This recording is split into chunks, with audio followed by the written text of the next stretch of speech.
Hey family, before we get started, I want to give a special shout out to by_YouTube_views.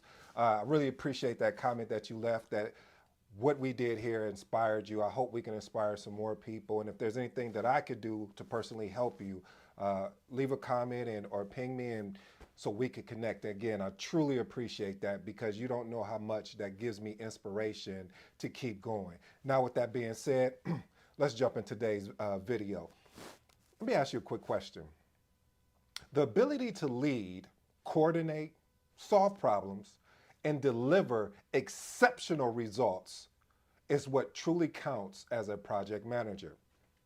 However, if you want to be world class, you have to understand it's sort of like an orchestra. I don't know why I love these orchestra type analogies, but I love them. But today's episode is entitled, What Counts as Project Management Experience? Again, what counts as project management experience? If you're new to the channel, I go by the name of ED. For all you smart and intelligent folks out there, listen, that just simply means Ed. I have a 7 point framework. Basically, we go over 7 points and then I'm out. So I hope today inspires you as it did YouTube views. So let's make it happen. First point, clear objective. Hey, listen, we're gonna take it real slow this time. I'm really excited. I'm pumped. You know, sometimes when you get a good comment, it makes you go even harder. So again, a special shout out to you. It's sort of, have you ever took a road trip anywhere? I mean, not that road trip where, are we there yet? But we do that. Are we there yet? But really, have you ever took a road trip and just like a road trip, you have to plan your destination with a clear destination in mind as as well as identifying the various stops that are going to happen along the way. Well, that's the same thing as project management. Project management, we set a clear, well-defined objective, knowing exactly where we're headed. Point number two, detailed planning. Same analogy, looking at when you are when you're on your trip, you are actually planning the routes as well as the accommodations, because you always got that person that come with, they're drinking a half a gallon of water and now all of a sudden we got to stop everywhere. You got to plan for that because if you don't, you'll be frustrated because where frustration comes from. As we talked about before, frustration comes from the expectation. So if you don't plan ahead, because John, he ain't gonna tell you, man, I'm good, we gonna go all the way, we gonna do 4 hours to wherever we go. Yeah, nope, we won't need. Yeah, John, I already know what's about to happen. We've done this before where we went on a family trip and John, you all of a sudden now you got to go to the bathroom every 45 minutes. So I need to add that into the plan. And it's sort of like when you're leading a project, you have to create a detailed plan, leave nothing, or as they would say, leave no stone unturned, because of the fact of the ability to, if you don't do that, you have a bunch of stakeholders that are not happy about what you're producing. Let's move on to point three. Point number three, budget management. Listen, when you are on the road and you understand that, hey, I need to understand, what is this going to cost me? So let me put some numbers in place of the actual budget. So okay, hey, I'm budgeting for this particular trip I'm gonna budget 2,000 based off of what the hotel is going to cost, what the estimated gas is going to cost, us going out to eat, as far as if we go out to eat, or are we going to buy groceries, or are we going to do an Airbnb? So these are the things you're thinking of, and it's so similar to project management. Hey, how much are my resources are going to cost? Are we going to pay hourly? Are they going to be salary? Are they already baked into the budget, meaning that there is no actual cost, financial cost, it's just a time cost because they're already part of the organization. Do we need any physical, or I should say, what other additional resources will we need? Will we need equipment? Will we need software? So these are the things that you think of when you are leading a project. Risk assessment. Hey, I don't know about you, but point number four, risk assessment. I don't know about you, but anytime that I'm doing anything, I don't care in my personal life, in my career, I'm always assessing the potential risk. Not saying that I'm pessimistic, because I'm very optimistic. That's why I love what Zig Ziglar said. He said, if you told me Moby Dick was out there, just give me the tartar sauce in a boat and I'm on my way. And what he was saying was is that I'm so optimistic that yes, but at the hindsight, I'm also pessimistic at the same time, of knowing that I have to plan or to really start looking at any potential things that may affect the project. Let's say, for example, you're going on using that road trip analogy. You're going on a road trip. You may want to plan and look at the weather, see if there's any particular weather issues. You want to go get your car looked at, make sure your tires are rotated, make sure your oil is good, make sure do a complete look over. That doesn't mean that you're expecting something to happen. What you're saying is, I want to make sure that I've done everything potentially that I could do, and because if something does happen, I want to be prepared. See, a lot of people look at risk as being negative. No, no, no. That's not how it works here, baby Baba.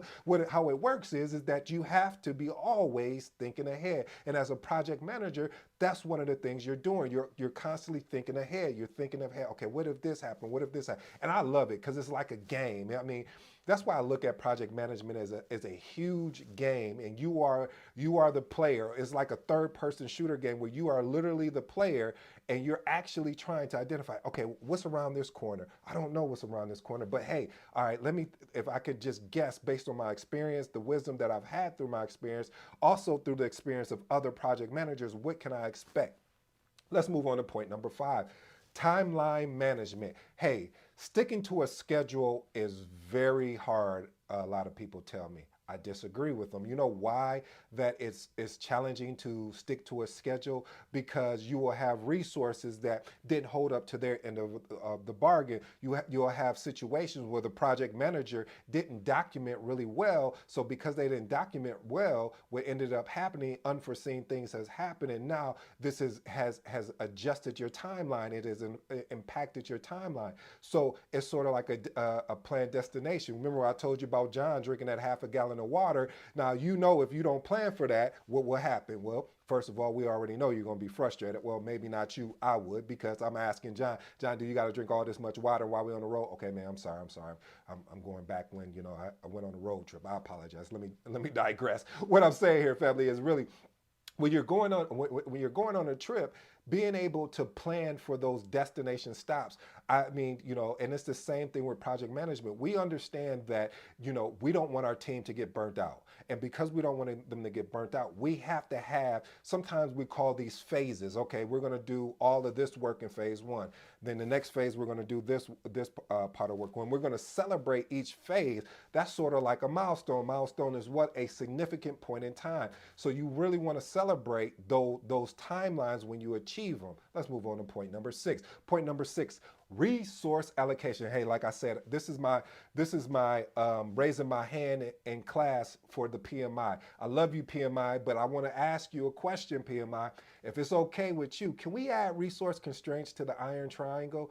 Because listen, my challenges have always been in project management is that sometimes we don't adequately equate for the resources that we're going to need, because they may be pulled in other priorities or are working on other projects. So being able to have the ability to do proper resource allocation, and a lot of times, family, you can't even plan for the resource allocations because you don't know if somebody is going to leave the job or get transferred to another job because they got a promotion within the organization, or maybe they got laid off. You can't, a lot of these are variables that you can't plan for. So you always have to be equipping your team for success and empowering them to do the best they can what they have. And you as a project manager, you don't sit back behind the desk and just pointing like you just, yeah, you do that. No, you may have to jump in there and support. You may have to jump in there and really give some consultation, because that resource may be burned out, or those resources may be burned out due to the fact that they have more than they can handle. Let's move on to point number 7. Point number 7, you already know where I'm going with this, family, and there's nothing changed. Communication skills. Listen, I'm always going to talk about communication in everything that I say or do. And the reason why is because the better you get at your communication, the better you're going to be able to arrest the attention of your stakeholders. What do you mean by that, ED? Listen, one of the things we don't talk about a lot in project management, which I plan on delivering here, is being persuasive, using sales techniques, using psychology in a way, because you got to understand the majority of the time, the stakeholders that are working on your project are not reporting to you. They're not your direct reports. They, especially if you're working across matrix environment. So you are working with various departments and they already have their own workload. How can you convince them that this is important just as well as what they're working on? And so you have to have the ability to persuade. You have to have the ability to empower. You have to have the ability to inspire. So I'll leave you with that, family. I got one last one. You know, I'm feeling really good. I feel like giving you another one, but for real, team collaboration. Listen, all right, let me take a pause here. Okay, when you look at team collaboration, I think what gets under my skin is that I don't understand why this is so hard to collaborate. I don't get why. Why do we want to work in silos when, you know, they say if you want to go at it, oh man, I wish I could remember that quote and I'm going to destroy it, but hey, this is what makes me get better.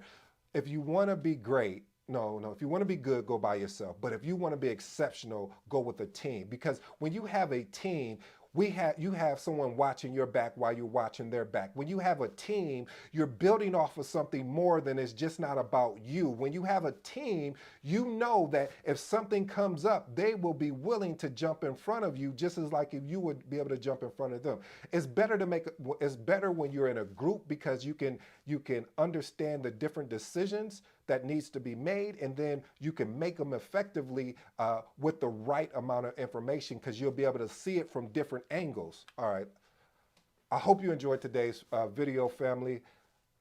I know I'm passionate about this thing that we call project management, but hey, somebody has to do it. So I'm glad that I got an opportunity to do it. You know my motto, I'm out.